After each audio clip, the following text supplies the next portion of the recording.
And hello. This is things you might have heard for the 29th of December 2025. We are days away from the new year 2026, and hopefully you're having a great one so far. Hopefully you had a great Christmas holiday. We had a week off for the most part where we didn't do very much here. So now we're back.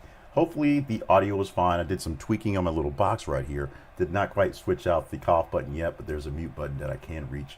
Hopefully if I get a little confused. And we'll do our best to do some playing around with some things using this second week of vacation.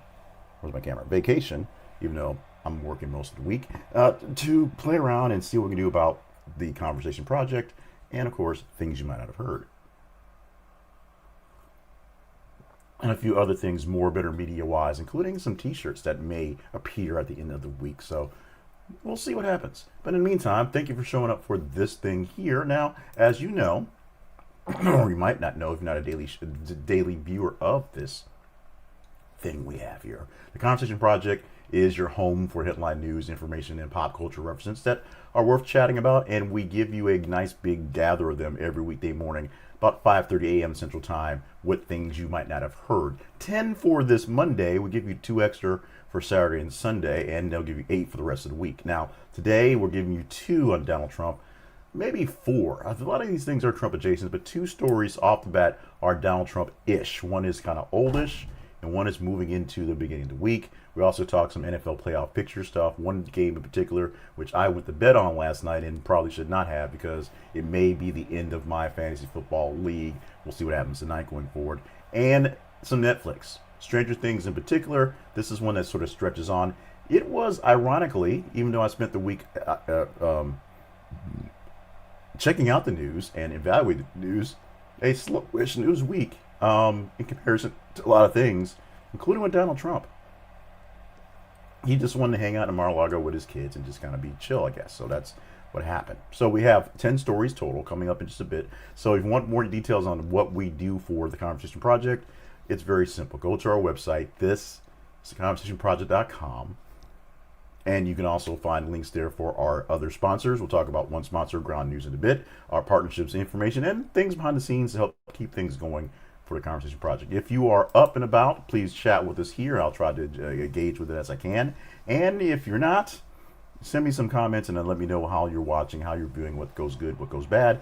We'll try to work it on better, working on better on the back end. Just like that. Now, let's get into the news stories for today because they are pretty interesting. We're kicking off right now with Trump saying it is time, at least this time he's saying it's time, to release the Epstein files that reference all folks, including Democratic figures, because it will embarrass them, and don't worry so much about Trump, because Trump will be fine. Now, Trump is pressing for the public release of all Epstein files after DOJ found out that they had about another 1 million files that weren't ready to be released by the end of the timeline they were given last Friday. Trump mentioned every Democratic figure, framing it as transparency, while arguing that DOJ is spending too much time on the Epstein documents just in general. So just get them all over with and embarrass everybody right now and be done. This push lands them on the ongoing stage disclosures in steps for the Epstein files that the DOJ has holding. And these aren't so much the grand jury files that got things started or the files that the actual estate is releasing on their own, but files that the Justice Department says were basically sitting on Pam Bondi's desk months ago that has not been released to the world. Related records, so basically have everyone, everything, everybody who's attached to Epstein over his basically lifetime. Prosecutors and agencies are managing a large volume of material, and they actually had to get a lot of people to redact it and find unresolved questions that should be held back. And over the holiday period, because people are taking time off, finding folks to volunteer time to take big black Sharpies and mark things out on documents to put them uploaded. The high velocity of the message, release Epstein files, high volatility of what's in them, because of what's in them, has been a thing. It's not as simple as, okay, let's just upload this big stack of documents we have. They have to be reviewed by lawyers. Have to make sure that they are redacted to save people's reputations. If people want them not redacted, put those things in there and they have to not screw it up, which has been the biggest problem. Essentially, 500 pages already from what's been uploaded are just black pages, and many of those things people have found that folks who thought they were redacted were not. Folks who thought they were not redacted were. So what's going on? Donald Trump said this is a hoax. This is a big issue that's basically going to embarrass everybody. So embarrass everybody because Trump says he's fine.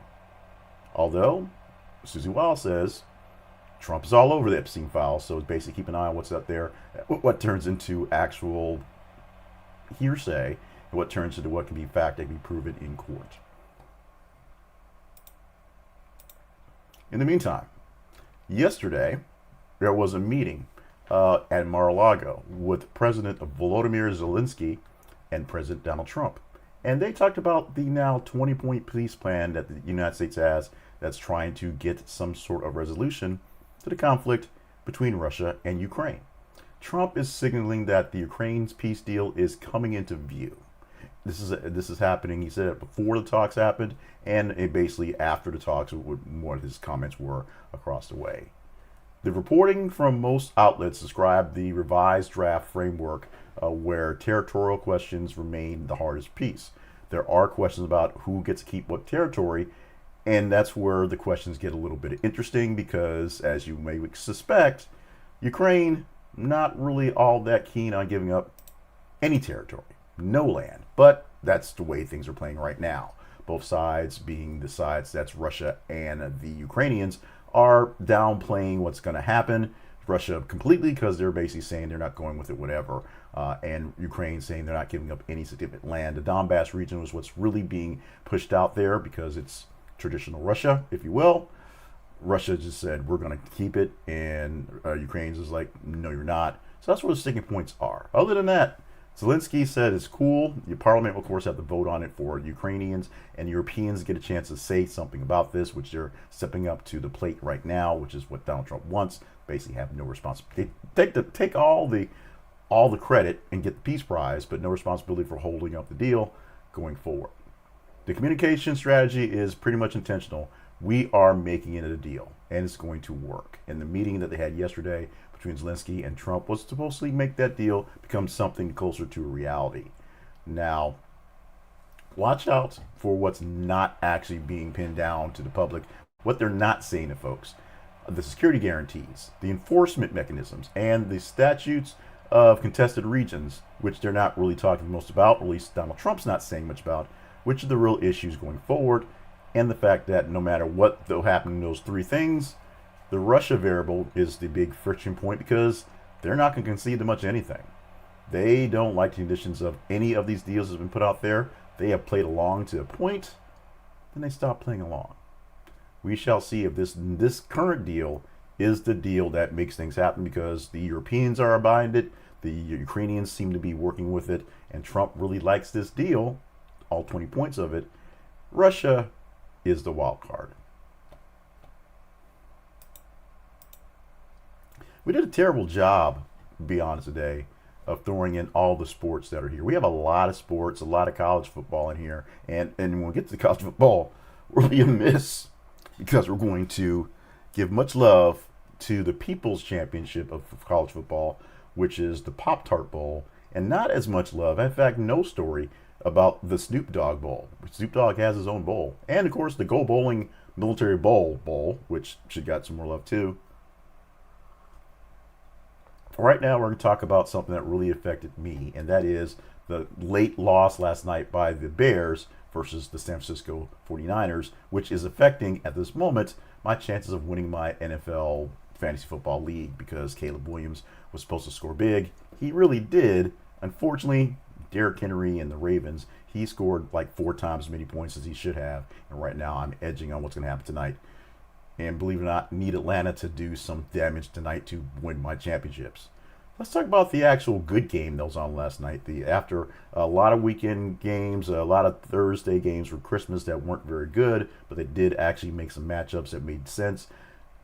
Last night's game was a marquee game between the 49ers and the Bears, both tied up at 11 wins, trying to figure out who's going to be making the top seeds in their divisions. They're not playing against each other unless they went out all right. But to basically make their seeding better, the top NFC path took a hit for the Bears, who lost to the 49ers with a 42-39 last-minute loss on the final snap, ending in a short miss, 2-yard line conversion to make that basically happen. What happened? Chicago just couldn't complete what would have been its 7th late game comeback, and that stat will hang over their heads for at least a week, if not through the postseason, based on how things play out.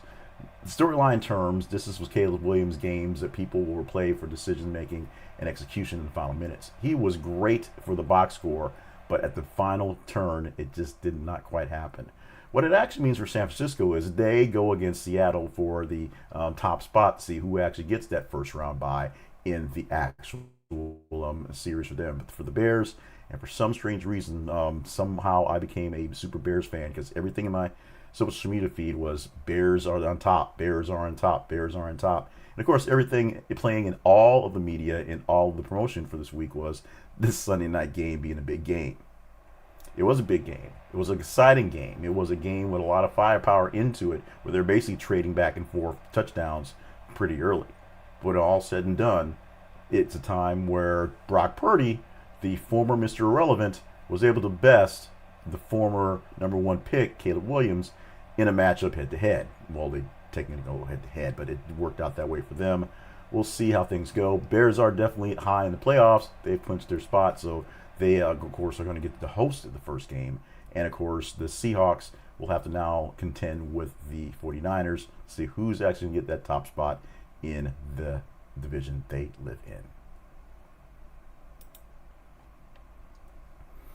The suspect in the January 6th pipe bomb case claims the attack was not aimed at election certification. There have been a lot of headlines over the weekend dealing with how this investigation is going, and a lot of headlines going, some for the salacious issue, some for the boring issue. This one more or less a boring one, but essentially we're finding more information as the suspect in the pipe bomb case for January 6th has been going through a large confession session, and he says that he was not actually targeting the election certification sessions, according to the court filing by many folks, and which was pulled up by many different types of media folks. ABC News is the primary source. We have some pieces from AP and Reuters as well. Inside the filings, prosecutors are indicating that they have summarized it to say anger at both parties and a claim that the devices were planted at night paired with relief that they didn't detonate was where people were going. Essentially, he wanted both sides to suffer. The problem is that's not where he's saying it's going to. The suspect says certification was not the target, but he was kind of mad at both Democrats and Republicans. And the pipe bombs at both places was a way to just sort of put a message out there for the security environment. He was not targeting Congress itself, which was dealing with his own problems with, the riots that were happening at the time. The words "not aimed at certification" are the claim that's basically going to take this trial where it's going to go. He was aiming to do some damage. He was aiming to damage some reputations, but he wasn't trying to stop, subvert, or keep something going wrong with the actual certification of the election. He didn't want to stop the world. He just wanted somebody to notice. This is something that's going to be a big deal going forward, so keep an eye on Brian Cole Jr., because he's the suspect in charge, and it took us long enough to find the guy, so we will hopefully take care of everything as it needs to be taken care of. That being said, don't get too complacent with the words being sprinkled around this case. This is a serious case. It will be handled seriously, and we shall see how it plays out. Quick trip to China, where they have announced military drills near Taiwan as a warning against outside involvement. Announcing this large-scale military drills near Taiwan, describing them as a stern warning against any separatist activity inside of the island nation, state, and anyone else who wants to have some external interference, i.e. the U.S. They want to, push Taiwan to kind of be bold on some things. Reports show the exercise will include some live fire components and some scenarios that resemble blockade and strike rehearsals, with messages aimed at the outside as well as Taipei itself. Now, this is not anything that's out of the ordinary, it's something we should necessarily worry about, other than it's China and they're very, very big sort of maneuvers. Taiwan is going to respond with some elevated headlines and counter drills, just to be sure, framing the China drills near Taiwan as destabilizing and positioning its posture as defense democracies in this governance. Essentially, they are saber rattling. They're showing, hey, see what we can do right now? Maybe we'll do it tomorrow. Since we've got these boats here, why don't we just go ahead and push it off? While the deterrent issue on this stuff is pretty big, showing just what you have in your arsenal so that people won't step over that line. Since the arsenal is put there in place, since it's right there, who knows what may happen going forward. 2026 may turn out to be a fairly interesting year, a lot faster than we suspect. Like, share, and subscribe. Like the videos you see we're doing here, like the audios we're producing, like some of the short takes, like some of the newsletters, so that more people can see it. The algorithms will show it to more people if they see more people liking it. Now, that doesn't matter whether you actually like it because you enjoy it or you hate like it. Doesn't matter. Like the videos and the algorithms will show it to more people and we'll get more people involved in the conversation. It's about conversations. Share with like-minded people for the same effect. If someone shared it to you directly, you're more likely to engage in it. We want more engagement. If you're not getting us directly into your feed, subscribe. It's that simple. That way we come into your feed with this thing here, weekday mornings about 5:30 a.m., Monday through Friday, and the hot takes as we get them recorded and put into the system. Like, share, and subscribe to help us grow the News Dirt Nation with things you might not have heard and the Conversation Project itself.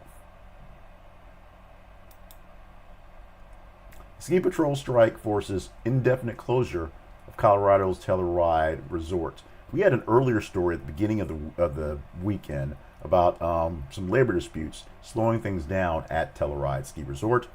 Now it's shut down pretty much indefinitely as of late yesterday because of the Ski Patrol has struck. The dispute is centering on negotiations and staffing conditions during one of the busiest travel periods of the year. Right now, when snow starts to fall, although this was kind of a weird sort of Christmas where we didn't know where the snow was, it was 75 degrees in Christmas here in Arkansas. Local reporting describes a breakdown in bargaining narratives as pretty simple. Management is criticizing the timing, and the patrol is associating the argument refusal to negotiate a forcing the shutdown. Right now, when everybody is trying to get some ski time in because they have holiday vacation to do, Snow Patrol doesn't want to be out there. And that's what's happening. Operationally,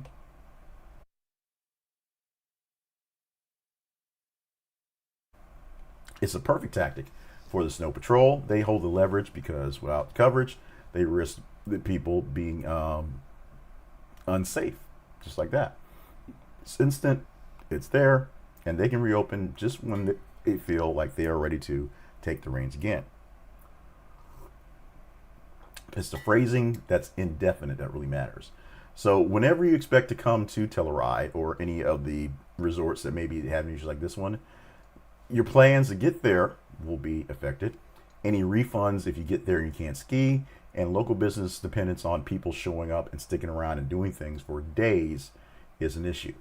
So the ski patrol, the snow patrol has an issue. They have a beef. They want better conditions, better pay, whatever they're looking for in the package, and management has to deal with that one. And management also has to deal with keeping the businesses open that they run and all the businesses that basically feed off of their actual resorts. Hotation, hospitality suites, hotels, vacation packages.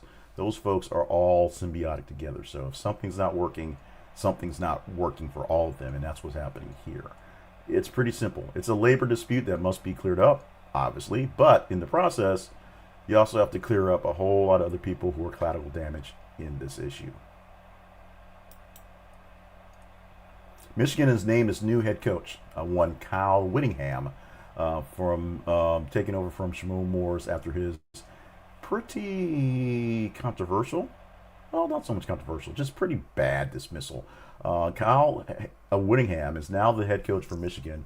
5-year deal being signed, moving swiftly to move away from the dismissal from Sherrone Moore and his ability and the staff community because of what's happening there. Right now, as coaching carousels are starting to spin, both in the college ranks because college games are now in the stages where they don't count except for the one on Wednesday and the three on Thursday going from there. But ESPN and CBS Sports both frame him and the hire as a program identity play. Whittingham's reputation is for being a big defensive guy. He's big on discipline and week-to-week consistency, which Michigan historically sells at to recruits. Essentially, more of the same from a guy who's been doing the same thing, who now gets a chance to do it on a bigger level. The calculation for this is roster retention. They want to keep people who want to play this style of football, and they believe that Whittingham will keep the guys to play this style of football. And of course, because there will be a portal going back, find some folks to fill some holes for people who just don't want to stick around. This is a good deal, a big deal, a solid deal right now for Michigan. We'll see how they play this thing out for the 2026-27 football season. Major shareholders say that Paramount's revised deal for the proposal to buy out Warner Brothers Discovery, it's not actually so great, falling short of expectations. Major Warner Brothers Discovery shareholders are saying that the Paramount Skydance revised offer is still not good enough, even after changes meant to strengthen the financing for the uncertainty that was there. Reports come out of Reuters saying that Paramount kept the $30 per share level, but added some structural sweeteners, including a large personal guarantee and a high reverse break fee to address some risk aversions to what's going on and get people that were a bit skeptical to the deal back into play. The strategic issue is switching costs.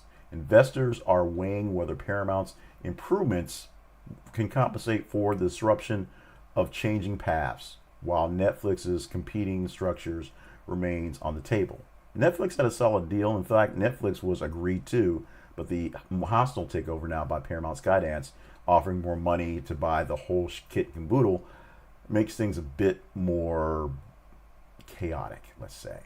This is a messaging war inside of the valuation of the actual product, Warner Brothers Discovery. Paramount is trying to make a certainty that the product is worth something, and they're throwing extra money at it to show that the whole thing is worth something, while Netflix says, these are the assets that are really good. We'll buy them. We'll take care of them. The rest of it, someone else can figure it out. The deadline has been extended to late January, and this is where the playbook actually becomes a big deal. And the really big deal is Paramount Skydance, which is essentially now in cahoots with the Trump administration, and they're doing what they can to basically make things happen. Netflix put in the big deal, the big bid, and of course, Warner Brothers Discovery went for what they gave. And then Donald Trump said, I don't know about that deal. So we'll see if this is going to be a friendly deal to Paramount, a friendly deal to Netflix, or just a bad deal all around for the WB. As far as bowl games go, we're not talking about the Snoop Dogg Bowl. We're not talking about the Go Bowling Military Bowl. But we should. Yeah,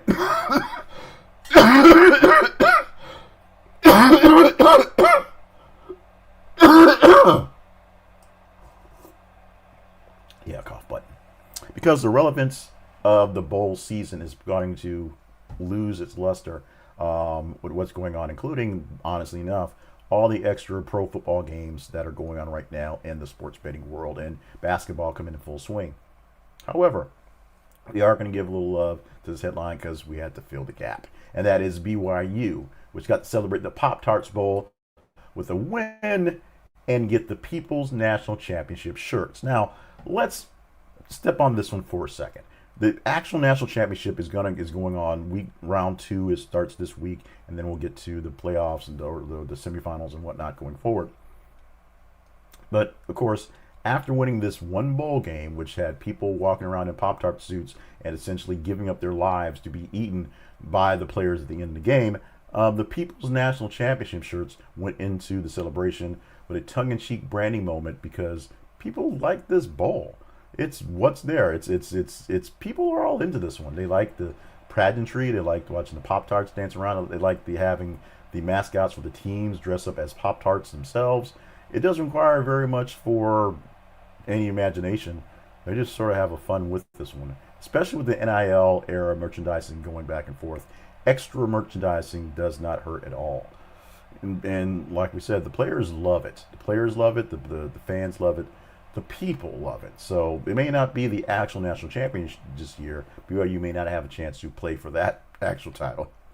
But the People's Championship at the People's Bowl with the Pop-Tart Bowl is out there as well. Oh, big ups to my own alma mater at going to the Independence Bowl, which is Tuesday.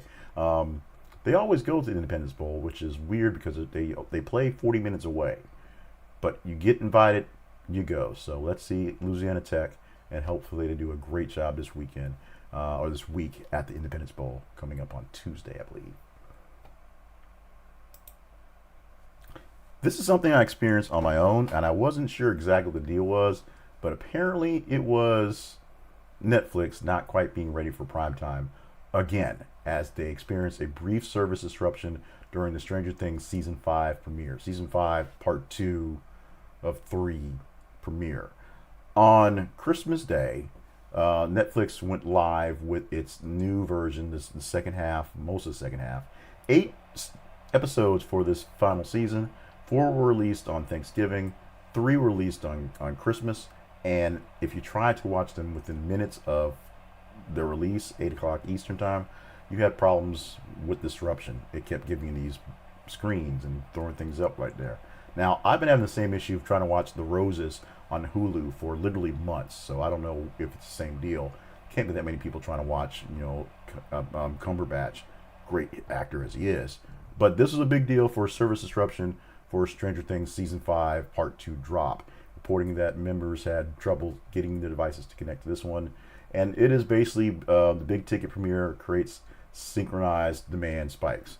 Even though there was a whole bunch of football to watch, and Netflix was playing football all day. In fact, the game was still going on while Stranger Things was coming on to hear.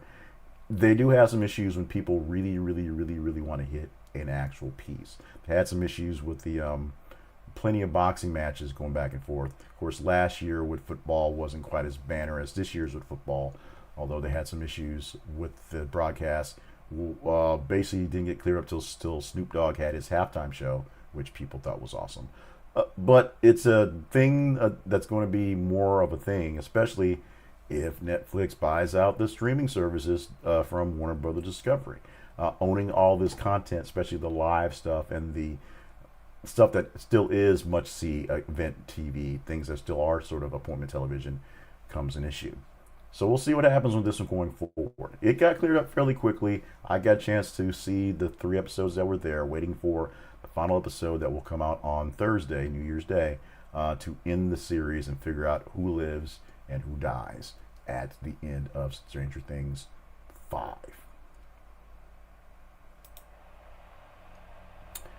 We're going to talk about Ground News for just a moment. Ground News is one of our sponsors. We call our Spotlight sponsor because we're spotlighting them here in the program. The Ground News is a way for you or anyone to get news the best way. And that's all the news you can from all the sources, all the places. For people who like to go to I don't like that source, and I did my own research, they said something different. Of course they did. What you want to do is get a bunch of different sources and get a bunch of different researches, a bunch of different views, and the actual part about this is compare them to each other. Oh, by the way, you want to know who's putting the money, who's putting the manpower, who's putting the juice behind them people that you're actually viewing to look at to. It makes a difference, a big difference going forward. And that's what you get from Ground News, where they'll give you a full listing of the sources, whether they are a podcast or they are a news source. A news source we mean by a TV station, a website, someplace like that, or just a podcasting source. Who they are, who funds that group, what type of stories they tend to do, and how they try to spin it towards you, whether they want to be more of a conservative or more of a liberal side. You get that from Ground News. You also get, if you use their Vantage plan, a chance to see something called the blind spot feature, which is literally all the stories that people from the right want you to see more of and what stories that they're actually showing you less of, and vice versa, because It really is about a bit of extra spin.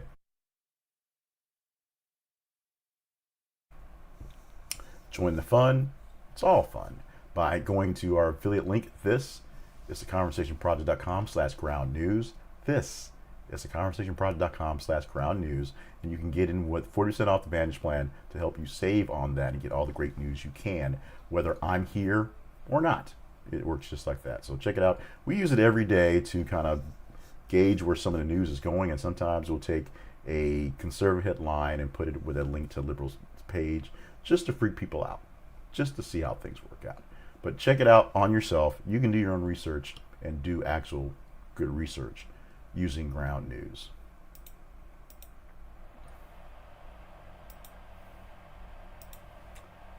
The Conversation Project lives online at our home. This is theconversationproject.com. We have our website home, which is theconversationinbox@gmail.com. And of course, Facebook and X are our feeds.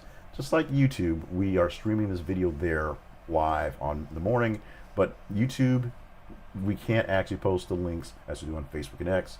So you can gauge all day long what stories you're actually sort of engaging in and help us engage to see which ones are worthy to rise to the top to be taken care of in the next iteration or in one of our hot takes. You help us pick the stories by engaging with stories in the feeds. Today has been Monday, December 29th, 2025. I am Jay Clifton Payne. All things considered, we'll probably have a full week of work this week, even though it'd be easier to say if I was actually completely off the day job this week. I've had some emergency issues that should have happened, taken care of weeks ago that aren't, so we're stepping into those things. And New Year's Eve, somehow we're going to stay up all night and then get up, do this thing on Thursday, and roll with that one and watch some football in the process. That's the plan. So we're going to try to do 5 days this week. We're going to test out a couple things here to see what works, what doesn't work, and it's more or less what I think works, what feels good to me, as opposed to what looks good to you. But if it looks good to you or does not look good to you, let me know and I won't do it. It's that simple. If it feels good to me, we're going to probably do some things. We have some big plans coming up for 2026, which is literally days away. So we're going to see how we can get things to make things work a little smoother going forward and get into all the work that we're expecting from, the job that pays the bills. This don't pay the bills, just so you know that. With that, I bid you all adieu. Love you very much. Mean it so much. We're going to do our best to get 5 shows out this week and get something, a rhythm that we can work with when I actually have my hard deadline to get to work, have an artificial deadline for most of the week here. We're going to make things work though. Let's have it. Let's wrap up this year's tight, strong, hard, and get ready to go hard charging come Thursday. Yes, Thursday, when we'll be in the year 2026. We'll see you hopefully tomorrow where we're still in the year 2025.